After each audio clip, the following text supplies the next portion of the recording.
나는 뭐 소화도 잘 안 되고 나는 머리도 아프고 나는 잠도 못 자고 여러 개의 질환을 오랜 기간 동안 앓게 되면 이미 몸이 여러 개의 병과 함께 하는 거에 익숙해져 있습니다.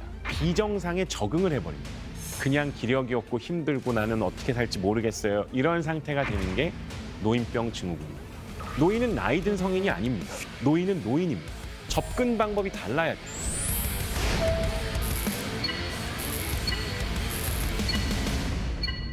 네, 안녕하세요. 저는 고령층, 어르신들, 노인분들을 주로 진료하는 노년내과의 김광준 교수입니다. 우리 몸이 건강한 상태에서 질환으로 갈 때 그냥 건강하고 병이 있다라고 구별하는 이분법적인 방식은 더 이상 존재하지 않습니다. 건강 상태에서 질환 전 상태로 가고요. 질환 전 상태에서 질환으로 가고요. 질환으로 간 다음에는 질환의 만성화가 일어나게 되고 그 질환들이 계속 축적되면서 노쇠 및 노인병 증후군이라는 걸 유발하게 됩니다. 아무래도 노인분들일수록 오랜 기간 동안 병을 앓았던 분일수록 당연히 그 병에 의해서 생기는 문제도 많을 겁니다. 문제로 인해서 생기는 영향력들이 계속 축적이 됩니다. 자, 오른쪽 무릎에 관절염이 있으면 오른쪽 무릎이 아프니까 오른쪽 무릎을 쓸까요, 안 쓸까요? 사람은 아프면 안 씁니다. 안 쓰면 근육은 빠집니다. 그러면 무릎에 관절염이 있어서 이쪽에 근육을 쓰는 게 줄어들었으니까 근육을 쓰지 않음으로 인해서 근육량이 줄고 근력이 떨어졌습니다. 그러면 우리 몸은 양쪽으로 균형을 잡고 있어야 되기 때문에 한쪽에 문제가 생기면 다른 쪽에 부하가 걸립니다. 부하를 견뎌내야 되는데 그게 하루 이틀이지 오래되면 그걸 견딜 수가 없습니다. 그럼 여기도 탈이 나죠. 병이 만성화되게 되면 인체에 있어서의 하나의 자그마한 변화가 오래되고 지속될수록 다른 변화를 유발하게 되고 연쇄적으로 계속 새로운 문제를 일으키게 되면 어떤 시점이 되면 내 몸의 정상적인 생활이 불가능해지는 영역으로 떨어지게 됩니다. 이걸 일상생활 수행 기능선이라고 합니다. 신체 기능이 이렇게 Y축에 있고 제일 높은 축이 여기에 있다고 치면 신체 기능은 당연히 떨어집니다. 당연히 떨어지는데 일상생활을 수행하는 데 필요한 기능선은 여기까지입니다. 내가 옷을 입고 이불을 걷고 빨래를 하고 이런 걸 일상생활이라고 합니다. 나는 무릎이 좀 아프지만 밖에 가서 장을 볼 수 있어. 이런 분들과 일상생활에 지장이 생긴 분들은 하늘과 땅 차이가 됩니다. 이렇게 일상생활 기능선 밑으로 떨어지게 되면 그 순간부터는 정말 예상하지 못했던 병들이 생깁니다.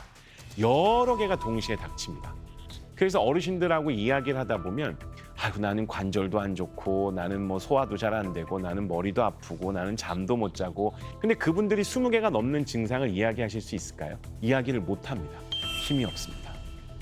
피곤합니다. 이렇게 얘기하세요. 너무나 많은 어려운 점들이 있어서 그 어려운 것들이 하나의 증상으로 표현할 때 피곤하고 기운이 없는 겁니다. 여러 질환을 오랫동안 앓았고 그걸로 인해서 나의 몸이 이미 그렇게 안 좋은 것들이 여러 개가 쌓여 있는 상태에 적응을 한 겁니다. 이렇게 노쇠한 분들에서 복합적인 질환이 여러 증상을 유발하고 그 증상들을 나열할 수 없을 정도의 수준이 되고 관리를 해가지고 좋아질 수 없다라는 상태가 돼서 그냥 기력이 없고 힘들고 나는 어떻게 살지 모르겠어요. 이런 상태가 되는 게 노인병 증후군입니다. 병원에 오시는 분들의 40% 정도가 노인병 증후군을 앓습니다. 그런데 노인병 증후군이 뭔지를 모릅니다. 그러니까 노인병 증후군이 뭔지를 모르기 때문에 그거에 대한 관리 방법이 다르다는 것도 이해하지를 못하세요. 내가 가지고 있는 증상 하나는 질환 하나랑 연결이 된다. 그러면 이 증상을 일으킨 원인이 되는 질환 하나만 치료하면 됩니다. 근데 노인분들은 안 그래요. 여러 개가 오래됐습니다. 그래서 이미 몸이 여러 개의 병과 함께 하는 거에 익숙해져 있습니다. 그러면 비정상에 적응을 해버립니다. 비정상에 적응을 하게 되면 정상으로 가면 이상합니다. 나는 맨날 통증이 있었는데 통증이 없어지는 뭔가 약을 써가지고 통증이 싹 사라지잖아요. 그럼 이게 이상해요. 그래서 뇌에서는 야, 나 통증이 있어야 되는데 왜 통증이 없어졌지? 이런 생각을 합니다. 그래서 오히려 환상통이라는 게 생기기도 합니다. 그리고 거기에 있었던 통증 때문에 10의 강도의 통증을 유발했던 어깨 쪽의 통증을 어떤 치료를 통해서 없애버렸다. 그러면 그동안은 내가 몰랐던 오의 통증을 갖고 있었던 팔목의 통증이 확 생기기도 합니다. 여러 개의 질환을 오랫동안 앓았던 분들은 당연히 그 상태에 적응을 해야만 살 수 있기 때문에 적응이 돼 있고, 이렇게 비정상에 적응이 됐던 분들을 급격하게 우리가 얘기하는 정상 상태로 가져오는 건 이분들한테는 독입니다. 그래서 서서히 조금씩 좋아지게 해야 됩니다. 난 아파서 10년을 고생했는데 앞으로 10년 동안 서서히 좋아질 겁니다라고 얘기하면 그걸 듣고 좋아하실 분은 없습니다. 근데 그렇게 해야 됩니다. 이 노인병 증후군이 생길 때까지의 시간이 굉장히 길었기 때문에 그걸로 인해서 좋아지는 데도 시간이 필요하다는 걸 인식을 하셔야 됩니다. 인내와 조절이 필요하다는 겁니다. 노인병 증후군은 절대 환자분과 의료진만의 노력으로 되질 않습니다. 가족분들의 도움도 필요합니다. 아니 엄마 어제도 아프다 그러고 오늘도 아프다 그러면 나보고 어쩌라는 거야? 병원 가세요. 근데 병원 가면 좋아지나요? 안 좋아집니다. 병원에 가도 오랜 시간 동안 관리가 필요한데 이 관리라는 걸 혼자 할 수가 없습니다. 누군가가 도와줘야죠. 가족이 제일 중요합니다. 그리고 간병인이 있을 수 있죠.